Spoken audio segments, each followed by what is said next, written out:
Good morning, Doctor. Today we are going to present our group assignment for financial accounting and reporting. We are from Group A.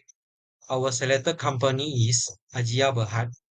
This is our group member, Teo Ming Jae, Teo Seng Yu, Ting Hua Po, SHEH ALVIN, and Si Wei Hong. Introduction to Ajia Berhad. Ajia Berhad is a company started as a metal forming and production of high value added safety glass product. Ajia products cater to a wide variety of users, from industrial commercial buildings to common residential houses. Over 31 years since its establishment, Ajia has expanded its location from Segamat Johor to the whole Malaysia. In response to growing competition, Ajia had in 2007 established its overseas presence in Thailand. To date, Ajia has a network of 18 factories or warehouses with offices throughout Malaysia and Thailand. Ajia Berhad has disadvantages in the metal roofing and safety glass industry, which is extensive distribution network, strategic partnerships, reputation for quality. Next, why should we pick Ajia for these two segments? In metal roofing, Asia provides durable, innovative, and sustainable. In safety glass, Asia provides high safety standards, advanced technology, and versatility. Now I will continue with the Ajia Berhad Accounting Standard and Policies. First is MFIS 116, Property, Plant and Equipment. Ajia Berhad Accounting Standard related to the MFIS 116. The asset residual value, useful life, and the method of the depreciation are reviewed at the each financial year end and adjusted prospectively and appropriate. An item of property, plant, and equipment be recognized upon disposal, or when no future economic benefit are expected for its use or disposal. Any gains or loss on derecognized of the asset is included in the profit or loss in the year the asset is derecognized. The second is MFIS 15. Revenue from contract with the customers. Revenue is recognized to the extent there is probable the economic benefit will flow to the group and the company, and the revenue can be reliability measured. Revenue is measured at the fair value of the consideration received or receivable, taking into account contractually defined term of payment and excluding taxes or duty. Next is MFIX 138, Intangible Asset. Intangible asset for the Ajia Berhad is acquired separately, are measured on initial record at the cost. Initial recognition in intangible assets are carried at the cost less any accumulated amortization and accumulated impairment loss. Next is MFIS 140, Investment Property.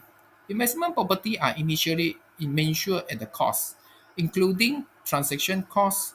Subsequent to the initial recognition, investment properties are stated at the cost less accumulated depreciation and any accumulated impairment loss.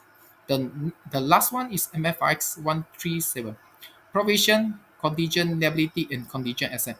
For the Ajia Berhad, provision are recognized when the groups has present obligation as a result of the past event. Is it probable that the outflow of the resources on embodying economic benefit will acquire to settle the obligation, and reliable estimate can be made of the amount of the obligation. Hi everyone, my name is Teo Ming Jae with number matric S70751. I will continue with the disclosure of non-current asset in this company, which is Ajija Berhad. The first one is property, plant and equipment (PPE). According to MFRS 116, we found the land and buildings, plant and machinery, other assets comprise two office equipment in this company. The nature of PPE is long-term operating assets require substantial capital outlay, expected benefit over multiple lifetimes. The recognition criteria for PPE is probable that future economic benefits and cost or value of the asset can be measured reliably. The initially measure of the PPE at their cost and can be carried at cost or revaluation. Cost of the day-to-day servicing as expenditure. Depreciation use straight line basic over the estimate useful life of the asset in this company. The recognized coupon when no future economic benefit. The next non-current asset is investment properties according to MFRS 140. The investment property is the property that help to earn rental or for capital appreciation or both. Property that is being constructed or developed for future use as investment property. The recognition criteria for investment properties is probable that future economic benefits and costs can be measurably. Initially measure for investment properties is at cost include the transaction cost. There are two methods. First one is fair value model. The second one is revaluation model. For the fair value model, the valuation must be done annually. Any change in fair value booked directly to the statement of profit or loss. For the revaluation model, does not require annual valuation but with sufficient regularity. In this company, using the fair value model. For investment properties will be recognized when no future economic benefits. The next one is intangible asset according to MFRS 13 Act.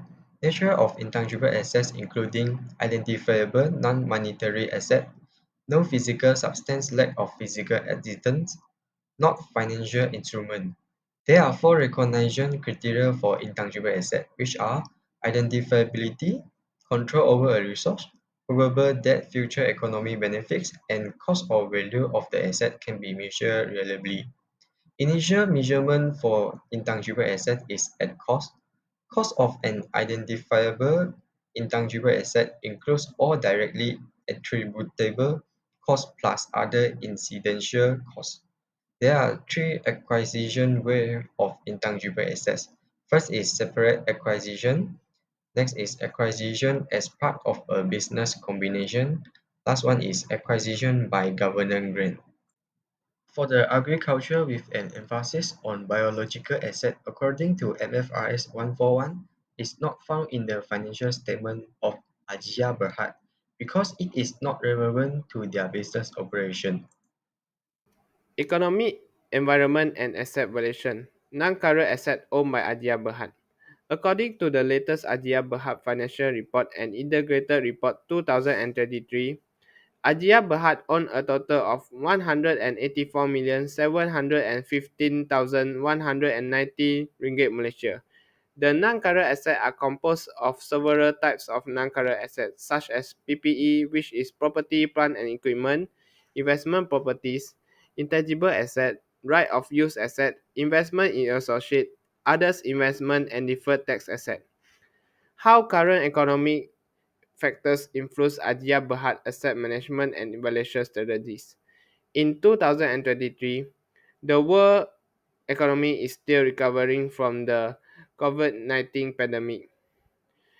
Thus, many countries have decided to increase interest rate exchange to combat soaring inflation rate worldwide.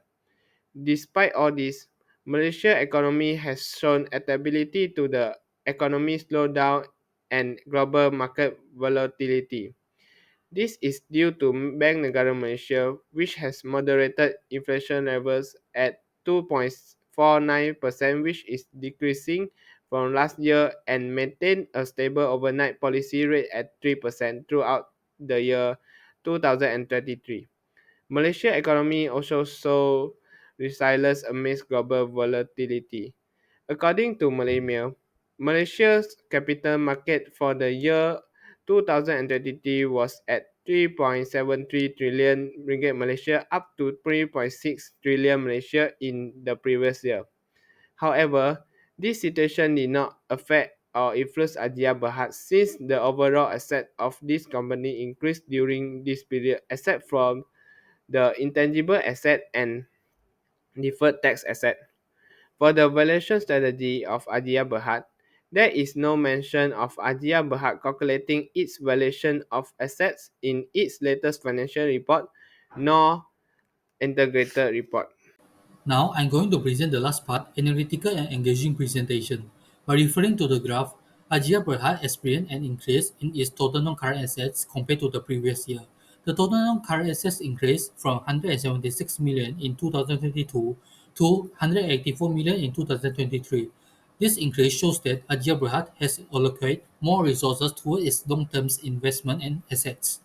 According to the non-current assets table, the notable change observed is the increase in the value of property, plant and equipment (PPE).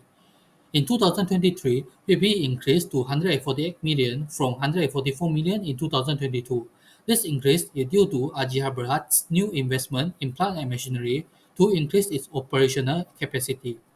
Moving to the financial ratio analysis table, the table shows that the total assets turnover decreased from 59.98% in 2022 to 57.23% in 2023. This decrease indicates that Agia Berhad is experiencing a decline in its ability to utilize its assets to produce sales. For the debt ratio, in 2023, the debt ratio is 12.93%, which is decreased from the previous year, 13.19%. This reduction implies that Agia Berhad has reduced its reliance on debt financings. Lastly, the return of total assets. In 2023, the return of assets ratio is 10.52%, which is increased from 6.31% in the previous year. This shows that Agia Berhad is growing efficiently in generating profit from its assets. That's all for our presentation. Thank you for listening.